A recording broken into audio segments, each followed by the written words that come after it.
प्रभु कृपा करते हैं तो हम अहंकार करते हैं, हम बड़े गुणवान, हम बड़े भाग्यवान, हम बड़े नामी प्रशंसा योग्य। कैसा कैसा विपरीत भाव है। वो अकारण अहेतुकी कृपालु हम पे कृपा करते हैं, हम उनकी कृपा ना देखकर अपना गुणाभिमान कर बैठते हैं। ये पक्का पक्का। जैसे गुरुजन संतजन किसी को दुलार करे ना, प्यार करे ना, तो वो गुमान और अहंकार से भर जाता है। तब फिर उनका जब प्रतिकूल डंडा चलता है तो अपने आप त्राहिमाम बोल के दैन्यता आ जाती है। नहीं तो भगवान का स्वभाव नहीं है किसी को दंड देने का। वो मंगल भवन कृपालु हेतु की कृपा करते हैं, पर जब हेतु की कृपा करते हैं वो गुणाभिमान करके गुमान करता है। फिर जब प्रतिकूलता का डंडा चलता है तब त्राहिमाम शरणागतम, वो साम दाम और दंड भेद से सीधे रास्ते लाऊं। ये तो पूरे जीवन का अनुभव।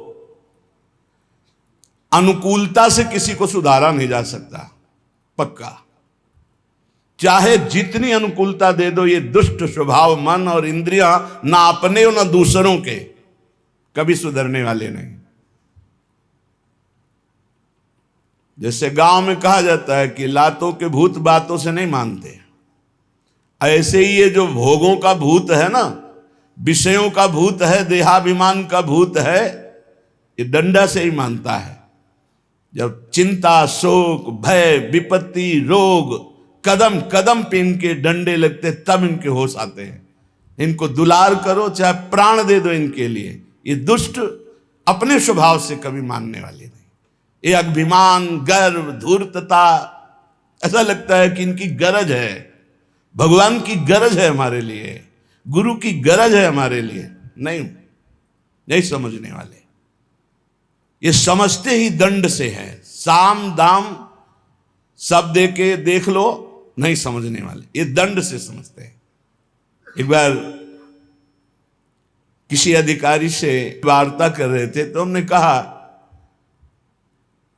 आप प्रेम से भी समझा करके किसी को सुधार सकते हैं, प्रेम में बड़ी सामर्थ्य है। तो उनका साधु स्वभाव वालों को, महाराज शायद आप ना जानते हो, लेकिन दुष्टों को प्रेम के द्वारा सुधारा ही नहीं जा सकता। का कोशिश करना, अगर आप प्रयास करना, एक बार प्रेम से समझाने की कोशिश। अगली बार जब मिले तो उन्होंने कहा अब आपको एक घटना बताएं। किसी आदमी की पर्स, मोबाइल, बैग, ये सब उठाकर चोर भागा। वो इंतजार में बैठे हुए थे, वाहन के पीछे रखे हुए थे। उनका जब ध्यान गया तो देखा, वो आए, रिपोर्ट लिखाई। वहां तो पता होता है कि इस एरिया के कौन कौन कैसे लोग होते हैं। तत्काल पकड़ के मंगवाया, बैठाला, लाओ इसको ठंडा पिलाओ। हाथ जोड़ा, कहा भाई उनका मोबाइल, उनकी पर्स, उनका बैग वापस कर। अरे साहब आप कैसे, आप ऐसा कैसे? नहीं, और आप ठंडा पी लीजिए और जो चाहिए खा लीजिए, लेकिन हाथ जोड़ता हूं आप उनकी सामान दे दीजिए। वो बाहरी व्यक्ति हैं, वो जाना चाहते हैं, उनके पास पैसे भी नहीं रह गए। अरे साहब आप ऐसा कैसे? अच्छा, उठाया डंडा, 10-20 डंडा मारा, बोले अभी ला के देते हैं, अभी ला के देते। तत्काल ला करके दे दिया। वो आके बताया कि महाराज कुछ ऐसे देवता होते हैं जिनकी पूजा ऐसे ही की जाती, तब समझ में आते हैं। तो सही मानो हम लोग ऐसे में ही हैं। हमारे हरि राधा माधव बहुत करुणा करके हेतु की कृपा कर रहे हैं तो हम उनकी गरज समझते हैं। हमारे ऊपर गुरुजन दया कर रहे हैं, चलो भाई तुम्हारा हित हो, तुम्हारा मंगल हो, तुम खुश रहो, वो इसे गरज समझते हैं, अपने को रूपवान, गुणवान, महिमावान समझते हैं। अरे नष्ट हो जाओगे, नष्ट हो जाओगे। तुम्हें संभालने के लिए केवल नहीं, नष्ट हो जाओगे। आग से खेलोगे तो जल जाओगे। संत महात्मा भगवत कृपा का अनादर करोगे, नष्ट हो जाओगे। वैसे ही माया नष्ट कर रही है। एक है कृपालु, तुम तुम्हार सेवक असुरारी। भगवान और भगवान के भक्त यदि कृपा कर रहे तो निकल चलो। भोगों से निकल चलो, दोषों से निकल चलो, इनकी मांग मत करो, इनके फसाव में मत फंसो, मान जाओ नहीं तो सड़ोगे।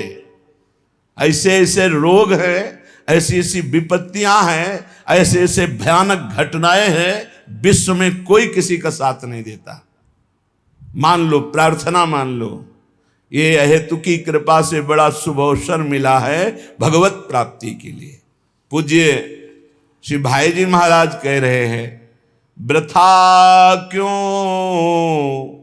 मानो जन्म गवावे, बेकार में इस शरीर को क्यों नष्ट कर रहे हो, एक एक मिनट खत्म होता चला जा रहा है। क्यों इंद्री भोगन में फसनित, दुख अग्नि में तावे। समझ नहीं पा रहे, बड़ा विचित्र खेल। पहले भोगों का चिंतन करो तो जलन, फिर भोगों को भोगो तो थोड़ी देर मन का ऐसा लगा कि हमारी कामना पूर्ण हुई, फिर बाद में तृष्णा, भोगे हुए भोग को पुनः भोगने की इच्छा, फिर उस कर्म का फल, नाना प्रकार के ताप, दैहिक दैविक भौतिक। क्या ये नाटक है? थोड़ा तो विचार करो, थोड़ा तो सावधान हो। क्यों मानो जन्म गवावे, एक ही है, इसमें निकल सकते हो, लेकिन एक तरफ भगवान हाथ पसारे खड़े, आ जाओ, दूसरी तरफ ये भोग, तो हम भगवान की तरफ पीठ करके भोगों की तरफ दौड़ रहे। बड़ा धिक्कार है हमारे जीवन को कि जानते हुए भी कि मेरे जीवन का लक्ष्य, मानव देह का लक्ष्य भगवत प्राप्ति है, वो ना करके हम भोगों की तरफ भाग रहे, विलासिता की तरफ भाग रहे। बढ़िया भोग सामग्री मिल रही है, पुण्य कर्म से अभी शरीर स्वस्थ है, आप अपने को सम्राट समझ रहे हैं, भोगो।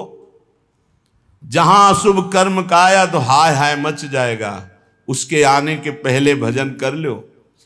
आग लगने के पहले जल की व्यवस्था रखो आग बुझाने की, नहीं आग लगने पर कुआं खोदना मूर्खता कही जाती है।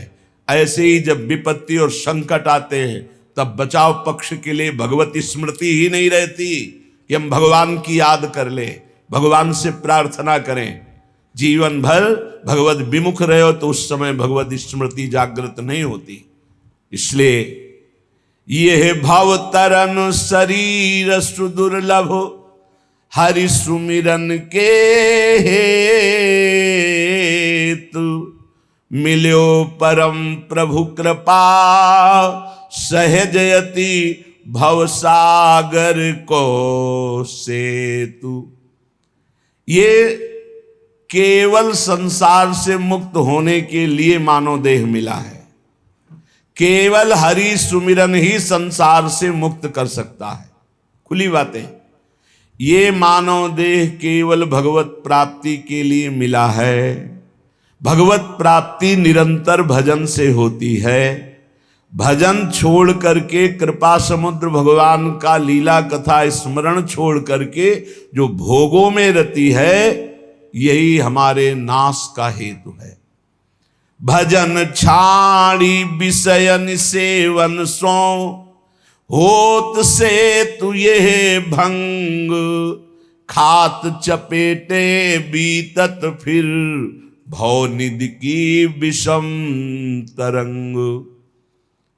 बार बार जो भोगों की अभिलाषा, कभी तो धिक्कारो अपने मन को, बड़ी नीचता है। मन आज कसम खाएगा कि कभी नहीं करूंगा, शाम के बदल जाएगा बेईमानी। इसको देखा है, कसम खाएगा जीवन में, गंगा कसम, भगवान कसम, दुनिया की कसम खाएगा और फिर नीच वही बदल करके उसी में चला जाएगा। ये देखना इंद्रियों के न घोड़े भगे, रात दिन इनमें संयम के कोड़े लगे। तभी ये सावधान होते, अगर नियम संयम में ना बांधा जाए तो दुष्ट ले जाएंगे, भोगों में ले जाएंगे। भजन छाण विषयन सेवन सो, होत सेतु यह भंग। ये जो पुल बना भगवत नाम स्मरण, भगवत लीला कथा का, जिससे हम इस संसार समुद्र से पार होंगे, जहां हम अधर्म युक्त भोगों को भोगा, ये पुल ही टूट जाएगा।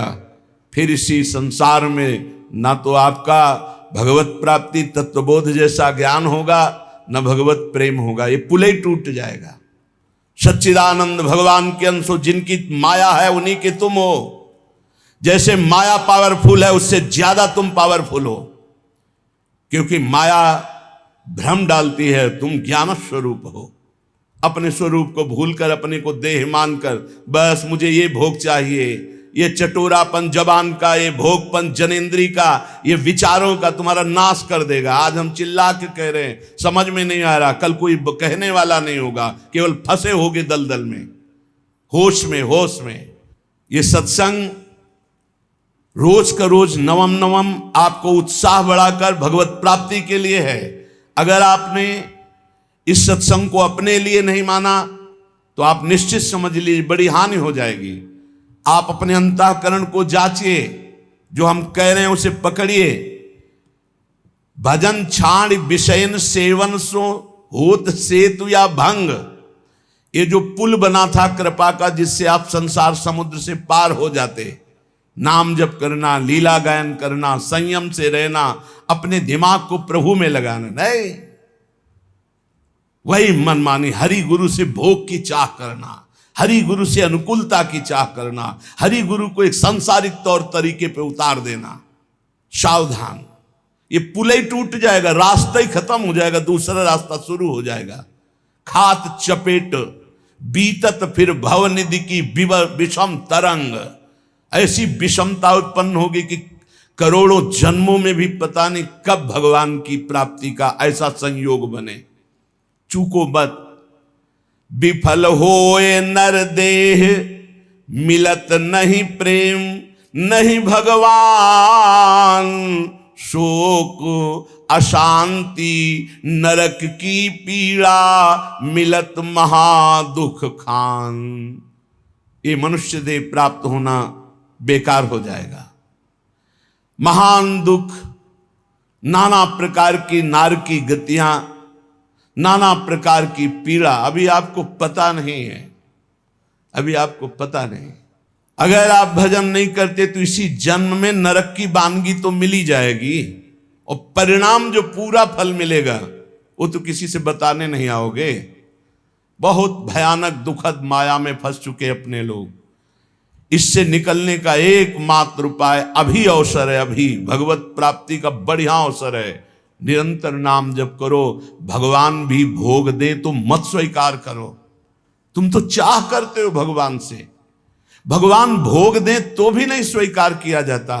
नाथ मुझे नहीं चाहिए, आपकी कृपा चाहिए, आपका भजन चाहिए, आपकी चरण सेवा चाहिए, भोग नहीं चाहिए मुझे।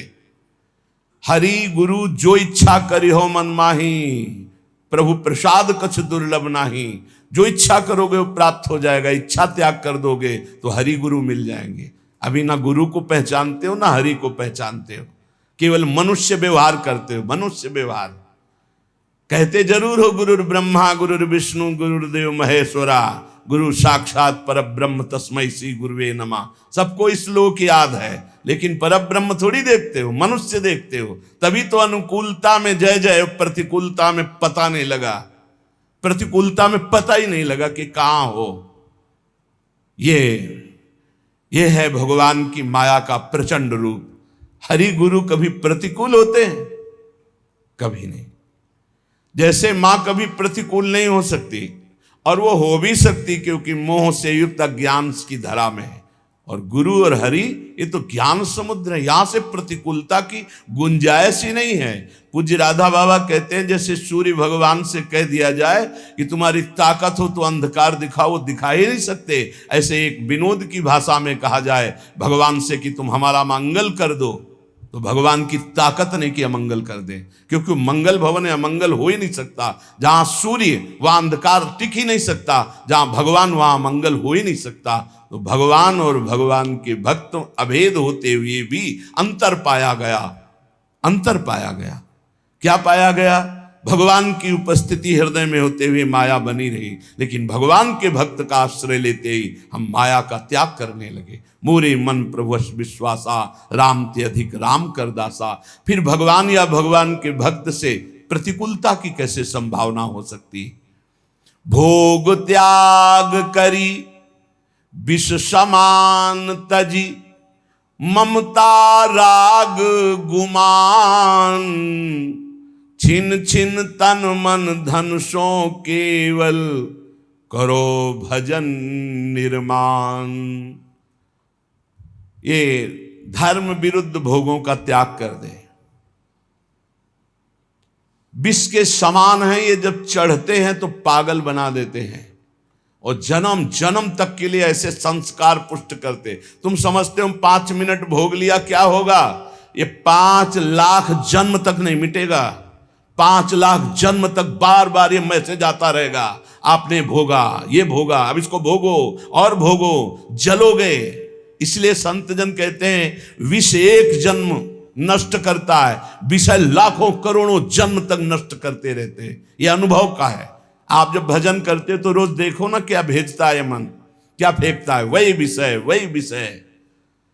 लाख इसकी जिद को देखो, लाख इसको भजन में लगा, वही विषय सामने, वही विषय। हार जाता है कमजोर उपासक और फिर विषय सेवन करता है, फिर वो चक्र रुक जाता है, फिर वो पुल टूट जाता है जिससे वो बहुत समुद्र से पार जाना चाहता है। भोग त्याग करी विष समान तजी, ममता राग गुमान। न शरीर से ममता, न शरीर संबंधियों से ममता, और राग किसी से नहीं, क्योंकि द्वेष होता है राग से, और गुमान नहीं। जिन्होंने अपनी भुजाओं को मारा पर्वत चूर हो गए, उनका मिट्टिया मेट हो गए। रहे न रावण सम अभिमानी, हिरणा कश्यप संबरदानी, खान विभव की खान, जगत में कुछ दिन के मेहमान, भजले श्री भगवान। सावधान, ये काल प्रतिपल तुम्हें चबा रहा है, तुम देख नहीं पा रहे हो, बस लीलने की देरी है। ए वो गया, ए वो गया, ए वो गया, ऐसे तुम भी नंबर में हो, हम भी नंबर में हैं। राधा राधा राधा राधा, मानो जन्म सफल या विदिशो, करि जो जन्म बितावे। राग रहित, ममता रहित, गुमान रहित, राधा राधा राधा, तो भगवत भगवत प्रेम पाई सुई, असली सुख को पावे। वो भगवान को प्राप्त कर लेता है, भगवत प्रेम प्राप्त कर लेता है और असली सुख में निमग्न हो जाता है। नाम जीवन में परम पद की प्राप्ति की अभिलाषा, समस्त दुखों की निवृत्ति एकमात्र नाम से होती है। नाम जप का ऐसा अभ्यास करो किसी भी परिस्थिति में ना छूटे और दैन्य रहो। ये जो शरीर है पांच भौतिक शुभ अशुभ कर्मों के मिलान से बना हुआ तुम नहीं हो। इस शरीर को प्राप्त करके यदि गर्व करके सतमार्ग में नहीं चलोगे, छीन लिया जाएगा। या ऐसे शरीरों की रचना होगी, न गर्व कर पाओगे, न बोल पाओगे, न कोई पहचान पाएगा तुम्हें। इसलिए असलियत समझ लो। रोज ये डंडा सत्संग का इसीलिए चलता है, होश में हो जाओ। भगवत प्राप्ति करना ही करना है, अब इधर उधर भटकने की कोई भी गुंजाइश नहीं। अगर कदम रखते हो तो ऐसे दूर हो जाओगे, ऐसे दूर हो जाओगे कि दोबारा स्फुरण ही नहीं होगा, इस मार्ग का स्फुरण नहीं होगा। नाम चलता रहा तो बात बन जाएगी। नाम न छूटने पावे, लेकिन नाम जप में प्रीति नहीं। तुम भगवत मार्ग के पथिक हो करके खाली हो, तुम्हारे अंदर पीड़ा नहीं कि तुम्हारा 1 मिनट भगवत विस्मरण से व्यतीत हो रहा है, तुम्हें पीड़ा नहीं। तद स्मरणेन परम व्याकुलतेति। कैसे? हम पद गायन किए, पद गायन करते समय भगवत लीला का गायन कर रहे हैं, फिर रुके, फिर दूसरा कीर्तन शुरू हुआ। उसके बीच में हमने कई बार नाम जप किया। नाम जप नहीं होगा क्या? व्याकुलता पैदा हो गई। पद गायन के समय हमारा कोई और चिंतन तो नहीं था, आभास मात्र हृदय को जलाने लगता है। क्या जिंदगी, क्या जीवन है, क्या जीवन है, ऐसे लगने लगता। और आप खाली आराम से बैठे हो और आपका चिंतन कहाँ है? आपको यह पता नहीं कि आप हो कौन, आपका यह पता नहीं कि आपका कर्तव्य क्या है। रोज चीख चीख के चिल्लाते हैं, एक भी सेकंड खाली रहना ही पाप है। हानि हरिवंश के नाम अंतर पड़े, लाभ हरिवंश उच्चरत बानी। का हनुमंत विपति प्रभु सोई, जब तो सुमिरन भजन न होई। सब शास्त्रों का सार है। खूब भगवत कृपा से बचपन से शास्त्र स्वाध्याय किए, इतने इतने बड़े बॉक्स गुरु आश्रम में आज भी रखे होंगे। सब शास्त्रों का सार पाया है नाम। नाम में अपार सामर्थ्य है, नाम में असीम ज्ञान भरा हुआ है। ये सब करके बोल रहे हैं। नाम, बड़े बड़े गुरु जनों के, महापुरुषों के वचनों को जब देखा, नाम नाम। अब नाम जपने में तुम सिद्ध हो क्या कि तुम्हारे नाम चलेगा? अभ्यास, रात दिन अरुचि पूर्वक नाम। रुचि नहीं लग रही तो क्या? औषधि की रुचि ना हो तो क्या हम औषधि नहीं खाते? क्या खाते? हमें रोग मिटाना है। भवरोग की अचूक औषधि नाम। महाप्रभु चैतन्य देव, हमारा जो चित्त मलिन है, ये विषय चिंतन करते हुए विकार युक्त हो गया है। चैतन्य देव कह रहे, चेतो दर्पण मार्जनम भव महा दावाग्नि निर्वापणम श्रेयः कैरव चंद्रिका वितरणम विद्यावधू जीवनम आनंदाम्बुधिवर्धनम प्रतिपदम पूर्णामृतास्वादनम सर्वात्मस्नपनम परम विजयते श्री कृष्ण संकीर्तनम। जब हम नाम जप करते हैं तो प्रतिपल हमारे चित्त रूपी दर्पण का सफाई हो रही है, परिमार्जन। चेतो दर्पण मार्जनम। मार्जन जैसे हम पोछा लगाते हैं, शीशा को साफ करते हैं, तो राधा राधा कृष्ण कृष्ण, तो हर समय हमारा चित्त दर्पण साफ किया जा रहा है। बहुत परत की परत गंदगी लगी है, वही गंदगी दिखाई देगी। काम, क्रोध, लोभ, राग, द्वेष, इन्हीं की वृत्तियां, ये सफाई हो रही, या नहीं? राधा राधा चेतो दर्पण मार्जनम। इस दर्पण में क्या दिखाई देगा? आपको अपने स्वरूप का अनुभव होगा। जैसे हम कैसे हैं, ये हम दर्पण में देखते हैं, शरीर कैसे है, ऐसे जो हमारा स्वरूप है, जहां चित्त निर्मल हुआ तो यही बोध हो जाएगा। एक है अंतःकरण में, संकल्प विकल्प करने के कारण मन कहा गया, चिंतन वृत्ति होने के कारण चित्त कहा गया, निश्चयात्मिका वृत्ति होने के कारण बुद्धि कहा गया, और क्रिया को स्वीकार करना, कर्तृत्व भोक्तृत्व भाव होने के कारण अहंकार कहा गया। स्वरूप से एक है, इसलिए उसे कभी चित्त कहा जाता, कभी मन कहा जाता, वो एक ही है। यही बंधन और मोक्ष का कारण है। विषयों का चिंतन करने से हमारे चित्त रूपी दर्पण में कालिमा जमा हो गई, इसलिए हम अपने को न जानकर देह मान बैठे। अब जब नाम हम जब करते हैं तो मानो चित्त को निरंतर साफ कर रहे, और जहां चित्त निर्मल हुआ तो चित्त के अधिष्ठात्र देवता जानते कौन है? वासुदेव। वासुदेव कौन? भगवान। भगवान कौन? हमारी आत्मा। वही आत्म तत्व का बोध हो जाता है, वही भगवत साक्षात्कार हो जाता है। चेतो दर्पण मार्जनम। बार बार नाम जप कर रहे तो मानो हम अपने चित्त रूपी दर्पण को साफ कर रहे। भव महादावाग्नि निर्वापणम। जैसे जंगल में दावाग्नि लग जाती है तो एक ही उपाय होता है, वर्षा हो जाए, बस तुरंत अग्नि शांत हो जाएगी। तो नाम कीर्तन, नाम जप क्या है? इस संसार में जो आग लगी, कामाग्नि, क्रोधाग्नि, लोभाग्नि, मदाग्नि, मोहाग्नि, ये सब अग्नियां हैं। इनको शांत करने के लिए नाम जप, नाम कीर्तन क्या है? वर्षा है, वर्षा। राधा राधा राधा, ये सब शांत होते चले जाएंगे। कभी भी ना अपने मन को प्रसन्न करने के लिए कुछ गलत करे और ना कभी किसी के मन को प्रसन्न करने के लिए कुछ धर्म विरुद्ध करे, नहीं जीवन भर जलना पड़ेगा।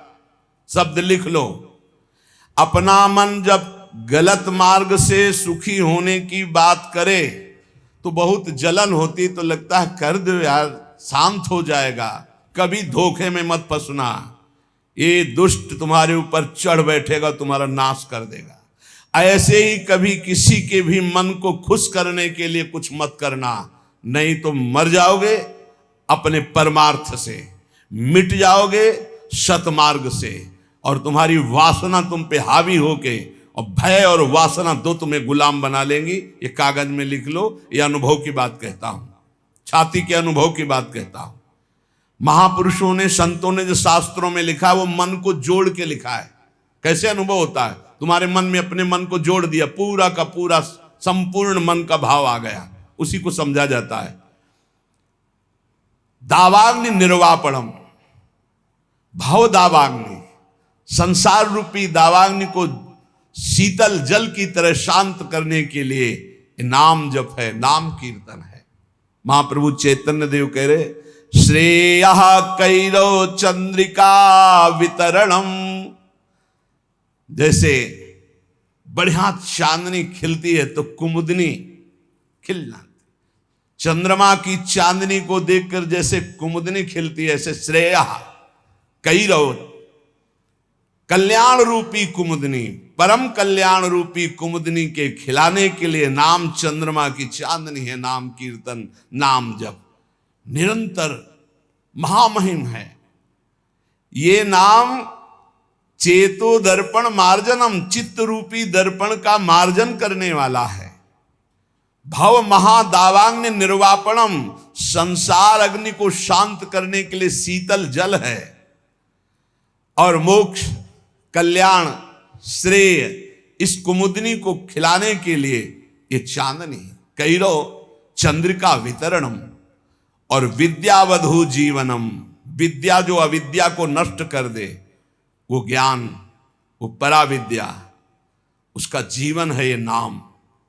जो नाम जप करता है उसको जो ज्ञान प्राप्त होता है, ब्रह्मभूता प्रसन्नात्मा न शोचति न कांक्षति समा सर्वेषु भूतेषु मद भक्तिम लभते पराम।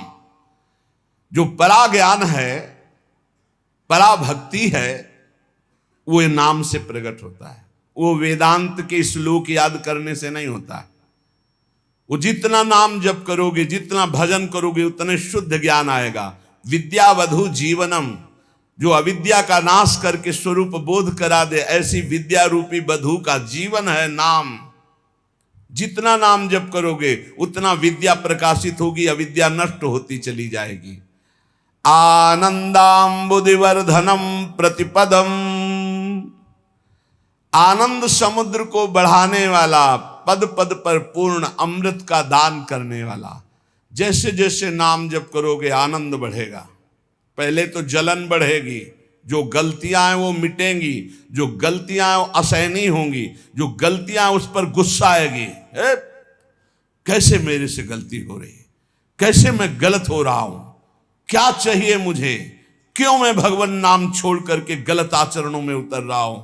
नहीं नहीं, वो पहले जलन होगी, पहले आपके अंदर एक तेज पैदा होगा जो आपको इस दलदल से निकालेगा। काम, क्रोध, लोभ, मोह, मद, मत्सर, वो जलन रूपी तेज होगा। फिर आनंदाम्बुदिवर्धनम प्रतिपदम, एक एक क्षण में आनंद का अनुभव होगा। पहले बीमार जिह्वा है, इसको नाम का स्वाद नहीं मिलता। जैसे पित्त बढ़ा हो तो मिश्री खवाओ तो कड़वी लगती है, और उसी मिश्री को रोज पाओ तो पित्त का समन करके मीठी लगने लगेगी। ऐसे ही राधा नाम सुधा रसम पहले मीठा नहीं लगता, क्योंकि अविद्या रूपी पित्त बढ़ा हुआ है। और जहां खूब नियम से राधा नाम जप करो तो यही अविद्या का नाश करके जब ज्ञान प्रकाशित करेगा, एक एक कदम कदम पे, पल पल पे परमानंद की बाढ़ आने लगती। आनंदाम्बुदिवर्धनम प्रतिपदम, स्वाद कैसा है? पूर्णामृत स्वादनम, पूर्ण अमृत स्वाद से भरा हुआ। राधा नाम सुधा रसम रसी तुम जिह्वास्तु में विह्वला। प्रवचन नहीं केवल, जब के देखो एक एक नाम में कितना नशा है, कितना स्वाद है, कितनी मादकता है, कितना उन्माद है, पर कुसंग नहीं। अगर कुसंग करोगे, पापाचरण करोगे तो चलनी में गैया दुहे, दोष दैव को दे, हरिगुरु कहो न माने अपनो ही फल। अगर मनमानी आचरण करोगे तो ये राधा नाम सुधा रसम ये समझ में नहीं आएगा कि कहाँ अमृत रस है। महाप्रभु चैतन्य देव कह रहे पूर्णामृत स्वादनम, नाम क्या है? पूर्ण अमृत का स्वाद। जो देवताओं को अमृत मिला वो तो ऐसा नहीं है जैसा नामामृत है, क्योंकि उसको पी के भी वो कामी है, उस अमृत को पी के भी वो भयभीत है, उसके पीने के भी बाद उनके हृदय में तृष्णा है, ईर्ष्या है, द्वेष है। लेकिन नामामृत पीने के बाद ये सब नष्ट हो जाता है। निर्भय, निश्चिंत, निशोक, राग द्वेष रहित समत्व को प्राप्त महापुरुष, ऐसा नामामृत है। सर्वात्म स्नपनम परम विजयते श्री कृष्ण संकीर्तनम। संपूर्ण आत्मा को आनंद से सराबोर कर देता है ये नाम जप, ये नाम कीर्तन, सर्वोपरि विराजमान नाम।